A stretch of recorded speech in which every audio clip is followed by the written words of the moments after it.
Jangan lupa like, comment, and subscribe channel YouTube TVRI Bengkulu dan nyalakan lonceng notifikasinya.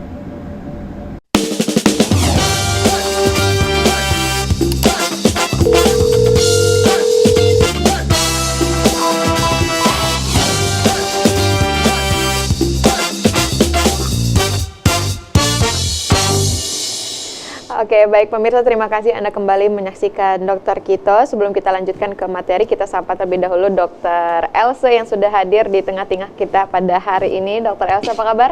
Alhamdulillah baik. Baik ya dokter ya, bagaimana kegiatan pada hari ini? Ya agak ribet tadi. Agak hektik ya dokter ya. Tapi hari ini kita akan membahas terkait dengan perawatan luka di rumah. Kalau dari Dokter Else sendiri, apa yang membuat tema kita hari ini menarik untuk kita bahas nih dokter?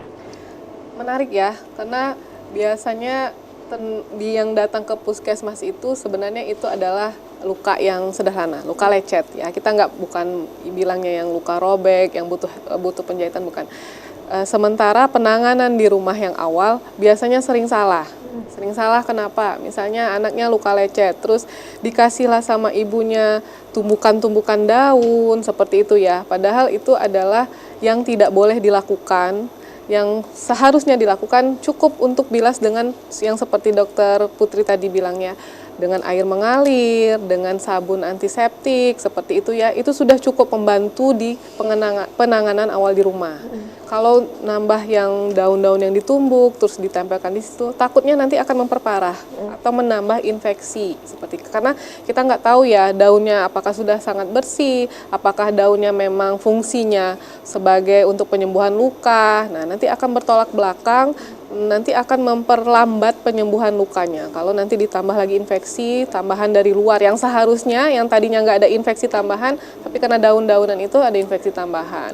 Terus untuk mengurangi kecemasan juga para orang tua di rumah, biasanya kan kasus-kasus jatuh, benjol dan sebagainya ya, yang seharusnya di rumah tata laksana awalnya cukup kompres dengan batu es dulu sampai memang diantar ke vaskes terdekat untuk diperiksa vital sign-nya atau pemeriksaan fisiknya seperti itu. Artinya walaupun sederhana tapi masih banyak kurangnya edukasi ya dokter. Betul. Oke, akan kita lanjutkan lagi Dokter Putri. Kembali ke Dokter Putri untuk melanjutkan materi pada hari ini. Oke, sebenarnya ya itu tadi ya, kita ngomongin tentang cuci tangan. Awalnya sebelum nanti kita demo ya, kita harus cuci tangan dulu. Kenapa? Karena tangan ini sumber infeksi. Kita pegang apa, terus kita megang lukanya lagi, lukanya terbuka, akhirnya bukan karena infeksi di lukanya, tapi infeksi karena kita membersihkannya salah, karena kita nggak cuci tangan terlebih dahulu. Ya, ada 6 langkah cuci tangan. Ini sangat familiar sewaktu zaman COVID. Ya, mungkin sekarang udah mulai dilupain ya. Boleh kita mungkin praktek ya, cuci tangan yang benar itu seperti apa? Boleh. Yang pertama itu pakaikan dulu sabun. Sabun dan air mengalir. Pastikan ada sabun, ada air mengalir. Kita ambil sabun ya. Nanti kita gosoknya itu yang pertama adalah telapak tangan dan telapak tangan. Jadi digosok ya. Ini sudah terasa bersih telapak tangan dan telapak tangan. Kita gosok bagian punggung. Jadi ini bukan berarti punggungnya sudah termasuk, enggak ya, telapaknya saja. Terus kita gosok punggung ke punggung ya, punggung ke punggung. Nih, terus baru nanti kita lanjut lagi ke sela-sela jari ya, ke sela-sela jari. Di sini digosok benar-benar karena ada biasanya kotoran-kotoran itu nyelip ya. Dan disarankan juga kalau kita sedang mau membersihkan luka itu aksesorisnya dilepas.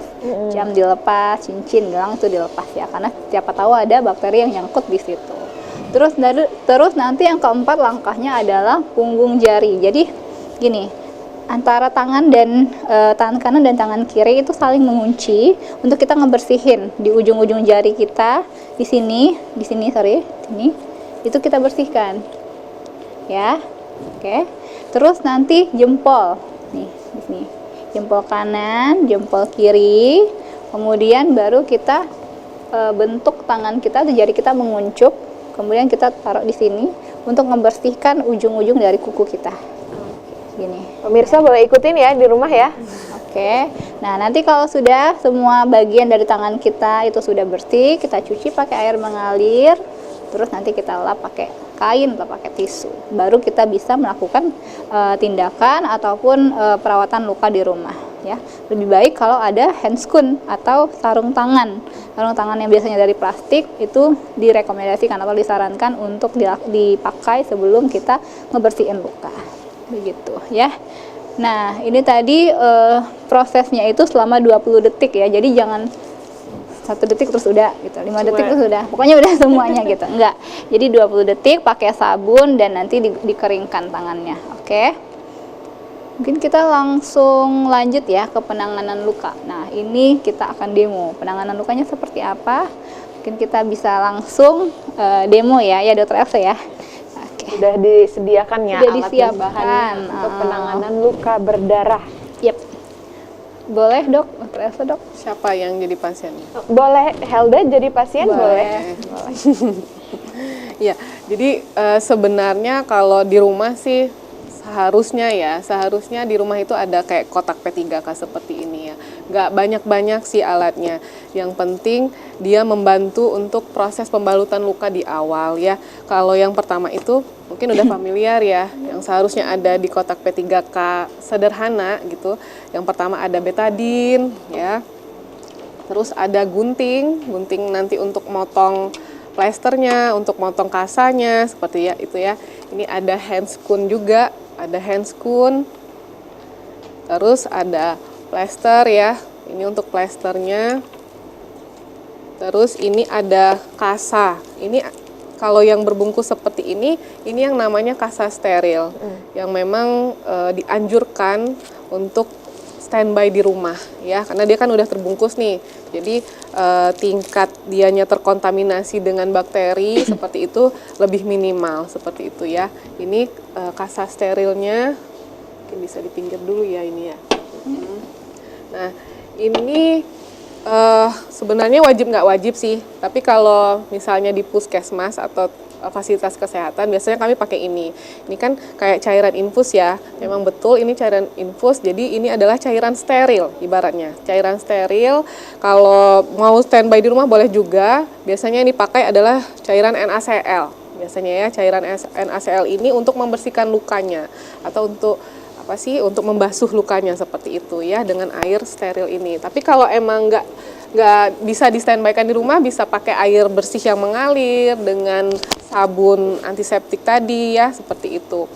Ini juga pinset ya, sebenarnya pinset ini boleh atau tidak boleh juga, tapi hati-hati kalau mau pakai pinset ini sering dibersihkan ya, sering dibersihkan. Kalau sudah penggunaan biasa dibersihkan.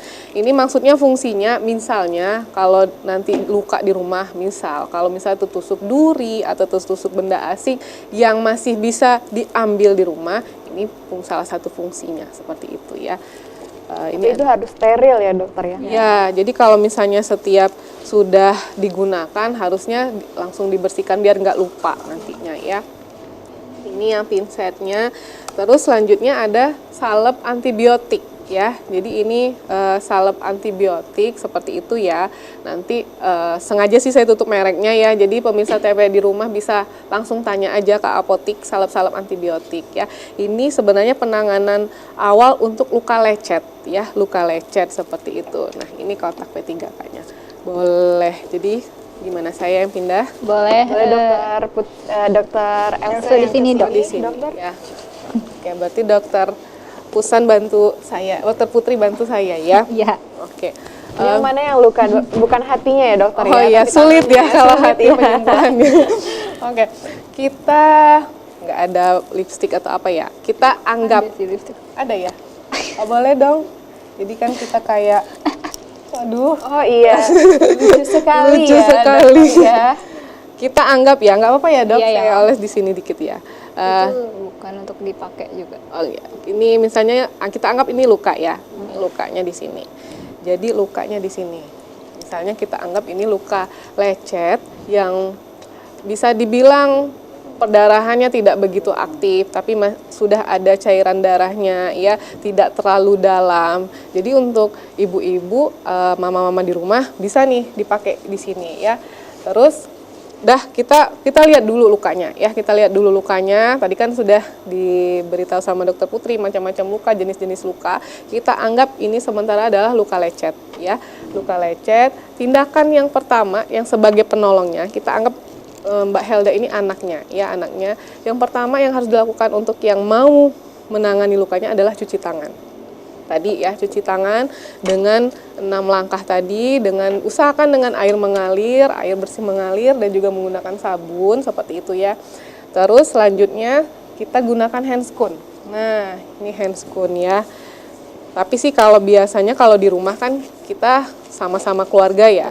Biasanya sih nggak terlalu lah kalau handscoon ini. Yang penting tangan mamanya itu bersih. Dalam keadaan steril, bersih ya, Dok. Kalau kami di kesehatan kan kami harus mencurigai semua pasien kami. Takutnya dia membawa infeksi yang akan kami hadapi. Jadi kami sebelum menolong orang, kami harus melindungi diri kami sendiri dengan menggunakan alat pelindung diri. Oke, sudah. Baru nanti ini menggunakan kasa steril tadi ya. Nah, kalau misalnya ada cairan steril ini, boleh nih. Ini kita sengaja nggak buka ya, takut banjir di sini. Kita guyurkan kayak seperti ini boleh ya, kita guyur seperti ini ya sampai darahnya atau misalnya ada pasir atau benda-benda asing sekitarnya itu sudah mulai lepas seperti itu ya. Atau boleh juga nih misalnya mau ditaruh di kasa ini ya sampai basah, terus mau kita lap seperti itu ya. Nah, lapnya itu usahakan satu arah seperti ini. Mana ya, nggak kelihatan ya, satu arah misalnya lap gini. Nah ya seperti itu. Nah ini mirip ya sama luka, karena kan walaupun kita sudah ambil darahnya, biasanya luka lecetnya kan masih kelihatan ya, ada merah-merahnya. Nah kita anggap sudah bersih, boleh berulang, boleh ganti kasa yang baru ya. Misalnya waktu satu kali lap ini, oh udah ada nih benda-benda asing di sini, kita ganti kasa yang baru misalnya. Kita ganti kasa baru, kita kasih lagi cairan steril tadi, kita bersihkan lagi. Oke, terus kita lihat lagi kalau memang masih ada yang nyangkut, entah rumput, entah apa gitu ya. Boleh kita pakai pinsetnya, kita ambil-ambil ya, benda asing itu. Oke, kalau sudah... Jadi ngerasa sakit beneran ini. Oke, Rasanya kayak sakit gitu. Nah, kalau sudah, boleh kasa sterilnya lagi dok. Kasa sterilnya ya. Kalau udah, nah biasanya saya punya tuh pasien-pasien yang udah kreatif. Dianya itu betadinnya itu dengan spray.